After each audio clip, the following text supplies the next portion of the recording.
Welcome back to my channel, Faceless Ro here, ang inyong host. Ayan po, matagal-tagal din tayo na hindi nagkasama pero ako po ay nagbabalik dito sa ating vlogging.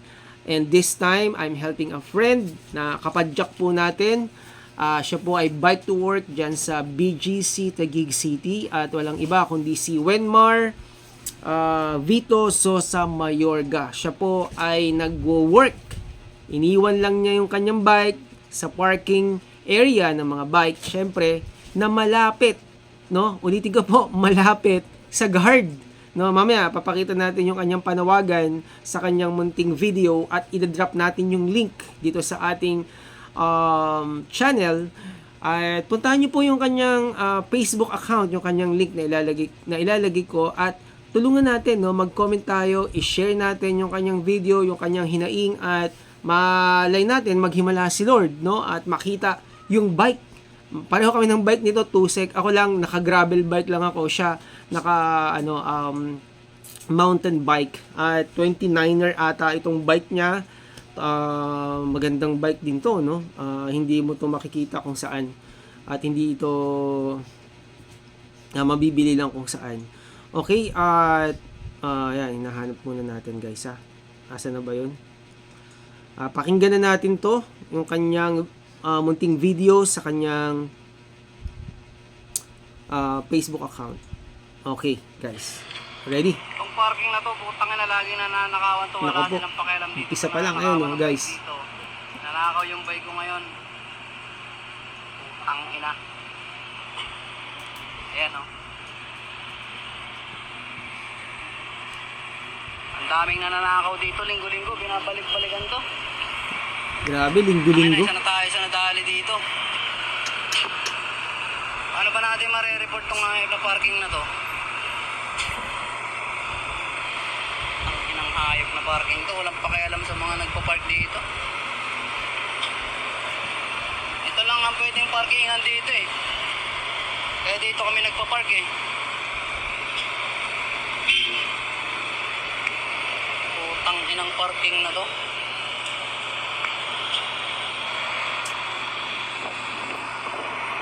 Pakialam ang mga parking dito. Ang inang hayop.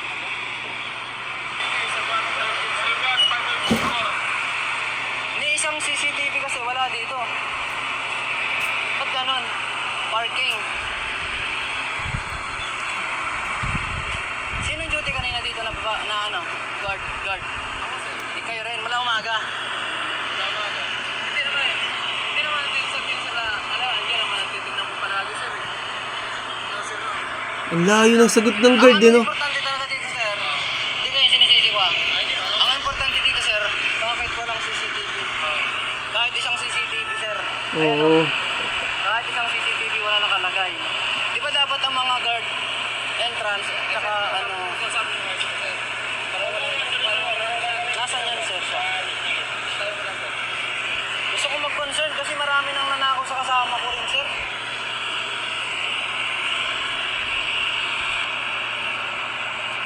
Basic nakawan, linggo-linggo.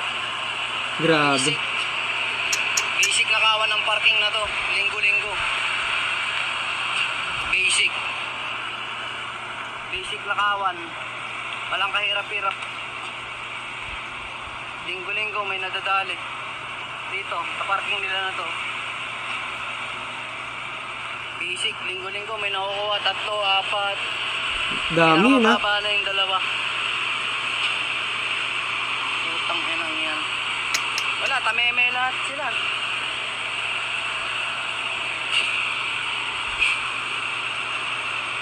Tangin ang hayop na yan. Nakakagigil talaga minsan talaga, kapadyak. Wala man lang CCTV ang putang ng parking na yan, oh. Puro ilaw lang. Tapos nagtanong ka na wala yung bike mo. Wala yung titingin lang, lalaki-laki lang yung mga mata. Ganyan, wala silang pakialam. Di sila imig, ganun. Andito na yung parking ng bike, oh. Katabi lang nila, oh. Ayan, oh. Tangin ang magnanakaw dito. Hindi nila masiwata-siwatado. Ayan, oh. Titingin-tingin lang yung mga yan. Dito lang yan, oh, sa BGC, oh. Tangin ang hayop na yan. Nakaw na rin kaya di. Marami naman nakakalusot. Ito guys gusto ko sabihin sa inyo, napansin ko lang, no, sa lahat ng parking area ng mga bike, wala talaga CCTV, no? Maliban lang dito sa SM. Ako I salute SM BF dito sa amin, no? Merong guard na nagbabantay. Pag iniwan mo yung bike mo, meron kang pipirmahan doon. Tapos yung oras ka na naglag, pati pangalan mo, mag-iiwan ka ng ID, tas meron kang may kukunin kang number, no? At pwede mong balikan doon sa parking ng SM. Kaya salute tayo sa SM, palakpakan natin yung SM, no? Pero ito, no, high-end tong BGC, tapos walang walang CCTV. Ang ganda ng lugar na yan, tapos walang CCTV. At marami tayong naririnig na nananakawan din dyan sa BGC, ang mamahal na mga bike, no? Kaya itong kaibigan natin, itong kapadyak natin, hindi nyo to masisisi kung bakit nagagalit talaga, dahil ang mahal ng bike, alam nyo ba? Para sa atin na mga nagtatrabaho at hindi naman ganun kalaki ng sweldo, yung pag-commute gamit ang bike, napakalaking tulong, napakalaking tipid po niyan, lalong-lalo na sa panahon ngayon na talaga namang bagsak ang ekonomiya. Yung mga business dito sa bansa natin talagang halos hindi makapasok yung magagandang mga business dahil nga hindi kung ano nangyayari sa Pilipinas, no?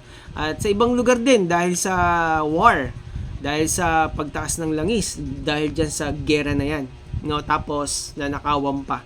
So isa po yan sa mga nangyayari talaga sa bansa o saan mang lugar na nakakaranas ng naapektuhan yung bansa, talagang naghihirap yung pagnanakaw. Pero syempre meron tayong andyan yung government, andyan yung barangay, andyan yung mga kapulisan natin, yung ating. Kaya nga sabi ko sa kanya, kay Wenmar, ba't di ka lumapit sa malapit na presinto dyan, i-report mo, i-blatter mo. Kasi pag naka-blatter na yan, alam ng mga pulis dyan, na mga kapulisan, pati ng barangay na merong nananakawan dyan, sa lugar na yan, sa tapat ng SNR, sa tabi ng gate mismo, ng mga guard na alam nga naman daw, tignan-tignan na lagi. Ang layo ng sagot, no? Kung ako po, kung concerned po kayo, naglagay pa kayo dyan ng parking ng mga bike, tapos wala namang, hindi nyo naman pinopokusan, wala namang CCTV, para para naglagay kayo dyan. Parang ibig sabihin, parang sinasabi nyo na wag na kayo mag-park dahil lagi pa lang may nananakawan dyan, pinakamababa na yung dalawa. 'Di ba sabi ni Wenmar. Wendell. So Wendell taga rito malapit sa amin sa Bikutan. Okay. So I don't know kung diyan pa rin siya, no. Sa Okay, tignan natin 'to. Pangalawang video niya. Ayan, pangalawang video niya 'to.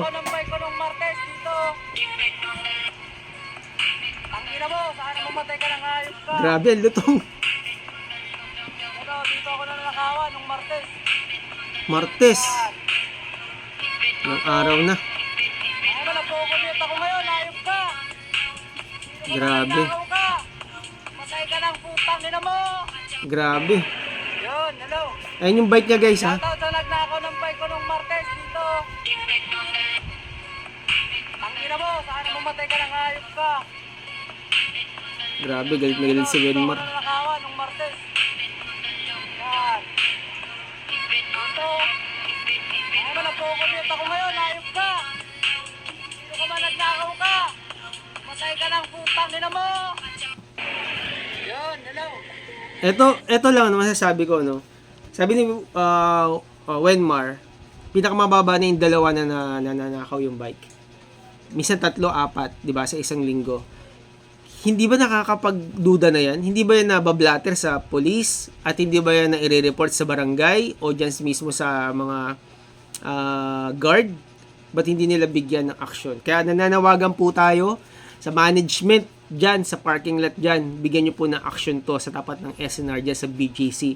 At nananawagan din tayo sa barangay mismo na nasasakupan ng parking area na to. Baka naman po marami na pong nagre-report sa inyo nawawalan ng bike, 2, pinakamababa napakahalaga po nito sa mga nagbabike to work. At kung nablatter man to sa pulisya, sana naman sa mga presintong nakakasakop dito sa area na to, bigyan nyo rin po ng aksyon. Bigyan nyo po ng, biglagyan nyo po ng CCTV. O kaya naman, baka naman, eto po, hindi naman ako nagbibintang, no? Baka naman kilala po ninyo yung nagnanakaw. Sorry po sa salita ko, pero hindi ko po kayo pinagbibintangan. Okay, ba't walang action kung ganyan ang nangyayari? Naalala ko, no, dun sa MOA, mayroon din doon nawala ng bike. At hindi lang isang beses nawawala ng bike. Chromoly yung bike, nagkakahalaga ng 70 to 80,000. Pero wala lang pakialam yung mga guard. Walang CCTV. Okay? So, I'm sorry, no? Hindi tayo nagbibintang dito. Wala tayong sinasabing kasabwat yung mga nandyan. Pero sana naman po, bigyan po natin ng concern yung ating mga kababayan na bike to work. Bike to work po yan. Nagtitipid nga yan eh. Nagtitipid po sila. Yung pamamasahe nila sa taas ng pamasahe ngayon ng gasolina dahil sa pagtaas ng langis sa Middle East dahil sa war, naapektuhan po yung pamasahe sa Pilipinas pati kilo ng bigas. Kaya po ang ginagawa po ng mga kababayan natin, nagbabike. Bike to work po yung mga yan. Tapos nanakawin mo yung bike. Alam niyo po ba ang bike ina-upgrade yan?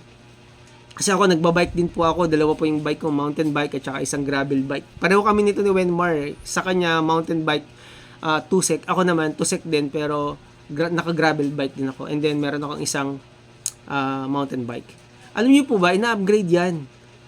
Pinapalitan yung gulong niyan, pinapalitan yung preno niyan, nasisira yung yung hawakan niyan, yung handle niyan, yung upuan. Hindi ko alam kung magkano na na-upgrade nito o nagastos niya na tong kanyang bike. Kaya naiinis to dahil baka ang laki na ng ginagastos niya sa kanyang bike. Ang alam niyo po ba na mga kapadyak po natin na mga nagbabike, may mga sakit. Ang sakit po niyan ay upgraditis. No, nag-upgrade po nag-upgrade yung mga bike dahil nasisira po. So, yun po, no, na nakikiusap po tayo sa ating mga kababayan, sa ating mga kapwa kapadyak. Natulungan po natin si Wenmar at idadrop ko po yung link, yung kanyang Facebook account at kung sakali po na mapanood po ninyo itong video na to, encourage nyo po yung padyak natin. Okay? At i-post po ninyo yung kanyang mga pinopost na mga video niya. Okay? Idadrop ko po yung kanyang link sa Facebook, yung Facebook niya. And then, yung mga na-post po niya na mga video, short video clips niya, i-share po natin. At maging aware po tayo. At last but not the least, bumili po tayo ng magandang bike lock. No, nakalimutan ko yung pangalan ni si Kuya Jason. Okay, sorry Kuya Jason. Si Kuya Jason, meron siyang vlog na napakagandang pinopromote niya, napakaganda pong bike lock, no? At kahit hindi mo kayang tanggalin yung bike lock na yun, napakaganda. Another thing na naalala ko rin sa bike lock ay yung U-Payu. Maganda po yun. Pati yung pasigsag na bike lock. So, mamumuhunan ka talaga. Medyo pricey lang yung bike lock na yun, pero safe na safe po ang ating mga bike. So, maraming salamat po. Ito po si Faceless Raw at abangan po natin ang news patungkol sa bike na nawala nanakaw, no, ng ating kapadyak na walang iba kundi si Wenmar. So, ito po si Faceless Raw. Kita-kita muli tayo sa ating panibagong vlogging sa ating channel. Dito lang sa Faceless Raw. At maraming salamat po. God bless everyone. Bye.